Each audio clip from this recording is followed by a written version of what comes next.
Assalamualaikum warahmatullahi wabarakatuh. Halo adik-adik, selamat pagi. Semoga hari ini kalian semangat ya belajarnya.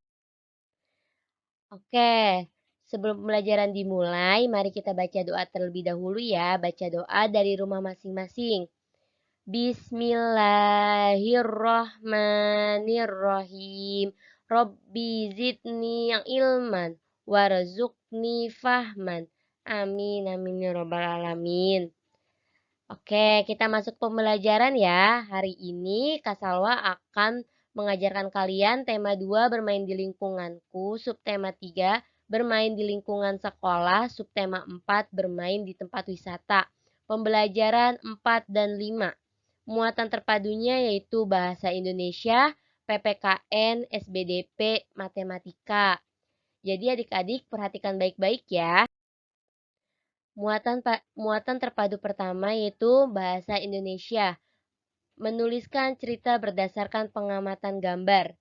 Kamu dapat menulis cerita dengan mengamati gambar, misalnya gambar tentang permainan tradisional. Amatilah gambar dengan saksama agar dapat menyebutkan benda yang digunakan. Oke, di sini ada sebuah cerita terkait permainan tradisional. Ada yang tahu tidak ini permainan apa? Oke, kakak kasih tahu ya. Ini nama permainannya adalah permainan egrang. Jadi kalian dengarkan cerita ini baik-baik ya. Bermain egrang. Siang itu Fahri, Denny, Rafa, dan Naila pulang sekolah bersama. Mereka pun merencanakan untuk bermain bersama. Mereka memutuskan untuk bermain egrang. Egrang merupakan permainan dengan menggunakan galah atau tongkat sebagai pijakan seseorang agar bisa berdiri dalam jarak tertentu di atas tanah. Egrang bisa dimainkan di mana saja, di lapangan, pantai, dan sebagainya. Oke, selanjutnya membuat pertanyaan sesuai gambar. Kamu dapat mengetahui berbagai hal dengan mendengarkan, misalnya tentang keragaman benda di sekitar kita. Dengarkanlah cerita dengan saksama, lalu catatlah hal-hal penting dalam cerita tersebut. Tulislah pertanyaan menggunakan kata tanya apa, mengapa, kapan, di mana, siapa, dan bagaimana sesuai jenis informasi yang ingin kamu peroleh. Baik, muatan terpadu selanjutnya PPKN. Menyebutkan hal yang harus dilakukan atau tidak boleh dilakukan di tempat wisata dan di rumah. Di tempat wisata terdapat hal yang harus dilakukan atau tidak boleh dilakukan. Hal yang harus dilakukan atau tidak boleh dilakukan disebut aturan. Aturan dibuat agar semua pengunjung tempat wisata merasa nyaman.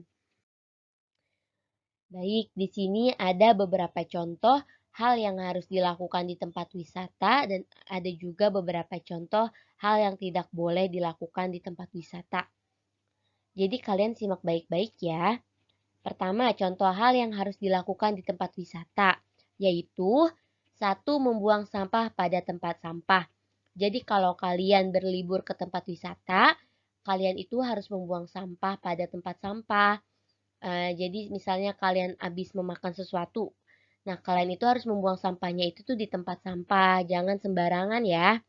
Kedua itu menjaga kebersihan tempat wisata. Cara kita melestarikan tempat wisata tersebut yaitu salah satunya menjaga kebersihan tempat wisata. Jadi kita tidak boleh mengotori tempat wisata tersebut, kita harus menjaga kebersihannya. Seperti itu ya. Lalu contoh hal yang tidak boleh dilakukan di tempat wisata. Pertama, menginjak rumput dan memetik tanaman.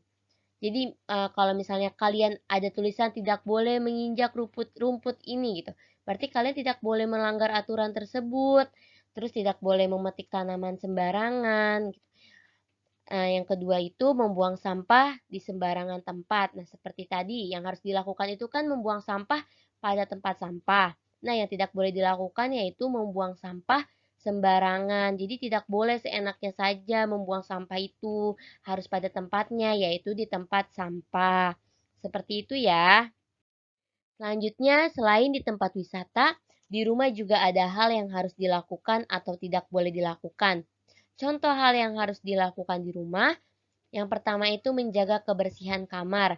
Jadi kalau kita punya kamar, kamarnya itu harus dijaga kebersihannya, dirapikan kamarnya, terus taruh barang itu pada tempatnya, jangan asal taruh aja gitu ya. Terus yang kedua itu membantu ibu membersihkan rumah. Misalnya ibunya pengen nyapu ngepel, kalian membantukan ibu kalian membersihkan rumah. Itu salah satu bentuk cara untuk membantu ibu membersihkan rumah. Terus, contoh hal yang tidak boleh dilakukan di rumah. Meletakkan sepatu tidak di rak sepatu. Ayo siapa misalnya habis pulang sekolah itu naruh sepatunya sembarangan. Nah, nggak boleh seperti itu ya. Kan kalau misalnya di rumah sudah disediakan rak sepatu, jadi kalian harus meletakkan sepatu itu pada tempatnya, yaitu di rak sepatu agar tidak berantakan. Lalu yang kedua, membuang sampah sembarangan. Nah, jadi membuang sampah sembarangan itu tidak boleh ya. Kita itu harus membuang sampah pada tempatnya. Seperti itu ya adik-adik. Oke, muatan terpadu selanjutnya yaitu SBDP. Menggambar imajinatif benda di sekitar.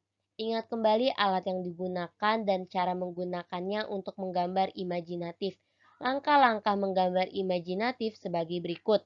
Buatlah sketsa gambar benda menggunakan pensil. Buatlah latar belakang gambar. Tebalkan sketsa gambarmu. Warnailah gambar menggunakan krayon atau pensil warna. Warnailah pula latar belakang gambar. Oke, di sini ada contoh gambar imajinatif benda di sekitar. Salah satunya yaitu bola. Nah, biasanya kan yang anak laki-laki nih suka main bola ya. Nah, di sini itu yang pertama itu menggambar sketsa bola. Jadi di sini tuh belum ada warnanya ya, baru gambar sketsanya aja. Lalu ketika diwarnai, misalnya ini warna hitam sebagai latar belakangnya. Terus, nah seperti ini jadinya setelah diwarnai sketsanya. Lalu muatan terpadu selanjutnya matematika, menentukan hubungan perkalian dan pembagian. Perkalian dan pembagian saling berhubungan. Dari operasi pembagian yang diketahui, kita dapat menuliskan bentuk perkalian. Oke, perhatikan contoh berikut. 18 dibagi 3 sama dengan 6, artinya sebagai berikut. 18 kelereng dikelompokkan menjadi 3 bagian. Masing-masing ada 6 kelereng. Jadi, uh, jadi 18 kelereng ini dikelompokkan menjadi 3. Jadi kita bagi 3 dulu ya nih. Di kotak-kotakan. Nah, setiap kelompoknya itu mendapatkan 6 kelereng. 1, 2, 3, 4, 5, 6. Nah, ada 3 kelompok, setiap kelompok terdiri atas 6 kelereng. Dapat ditulis 3 kali 6 sama dengan 18. Nah, selanjutnya 18 dibagi 6 sama dengan 3. Artinya sebagai berikut. 18 kelereng dikelompokkan menjadi 6 bagian. Masing-masing ada 3 kelereng. Nah, kalau ini kan ada 3 dikelompokkannya menjadi 3. Kalau ini menjadi 6. 1, 2, 3, 4, 5, 6. Nah, di setiap kelompok ini menjadi dan mendapatkan kelereng itu 3 kelereng. 1, 2, 3.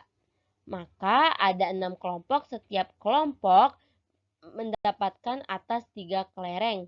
Dapat ditulis 6 dikali 3 sama dengan 18. Seperti itu ya adik-adik. Selanjutnya menghitung hasil pembagian 3 bilangan. Kamu sudah belajar cara pembagian bilangan menggunakan pengurangan berulang. Ayo kita pelajari kembali pembagian dengan bilangan 2 angka. Kalau kemarin itu kan kita belajar pengurangan berulangnya kan hanya 1 angka. Sekarang bertambah jadi 2 angka. Diperhatikan baik-baik ya adik-adik. Nah, perhatikan contoh berikut. 52 dibagi 13. Nah, ini kita udah memasuki 2 angka nih. Penyelesaiannya sama seperti kemarin yaitu menggunakan pengurangan berulang. Jadi kalian harus mengurangi 52 dengan 13 sampai bertemu hasilnya itu 0. Oke? Kita hitung bersama-sama ya. 52 dikurang 13 hasilnya 39. 39 dikurang 13 hasilnya 26. 26 dikurang 13 hasilnya 13. 13 dikurang 13 hasilnya 0. Nah, kita udah ketemu 0-nya nih sampai 0. Berarti kita hitung setelah 52 angka 13-nya itu tuh ada berapa? 1, 2, 3, 4. Ada 4 kali pengurangan sampai 0. Jadi hasil dari 52 dibagi 13 yaitu 4. Seperti itu ya adik-adik. Nah, selanjutnya perhatikan contoh pembagian 3 bilangan dengan 2 angka berikut. Nah, di sini tuh ada 72 dibagi 12 selalu dibagi 3. Jadi di sini tuh ada 2 tahap. Tahap pertamanya itu 72 dibagi dulu sama 12. Kita melakukan dengan cara pengurangan berulang ya. 72 dikurang 12 hasilnya 60. 60 dikurang 12 hasilnya 48. 48 dikurang 12 hasilnya 36. 36 dikurang 12 hasilnya 24. 24 dikurang 12 hasilnya 12. 12 dikurang 12 hasilnya 0. Nah, kita hitung setelah 72 angka 12-nya ada berapa? 1, 2, 3, 4, 5, 6. Maka 72 dibagi 12 hasilnya 6. Nah, kita belum selesai, masih ada angka 3 yang belum dihitung. Ini kan udah ketemu hasilnya 6 dari 72 dibagi 12. Nah, sekarang kita hitung 6 dibagi 3, tahap 2-nya. 6 dibagi 3 yaitu kita melakukan dengan cara pengurangan berulang juga ya. 6 dikurang 3, 3. 3 dikurang 3, 0. Maka 6 dibagi 3 hasilnya 2. Karena setelah 6, 3-nya itu tuh ada 2. Jadi hasil dari 72 dibagi 12 dibagi 3 hasilnya 2. Seperti itu ya adik-adik. Oke, kita sudah selesai pembelajaran hari ini. Semoga kalian dapat mengerti ya pembelajaran hari ini. Kalau kalian nanti belum paham, kalian bisa tanya ke kakak melalui WhatsApp. Terima kasih adik-adik sudah mengikuti pembelajaran hari ini. Semangat terus untuk belajarnya dan jangan lupa mengerjakan tugas yang sudah kakak berikan untuk hari Rabu. Terima kasih adik-adik. Sampai jumpa. Wassalamualaikum warahmatullahi wabarakatuh.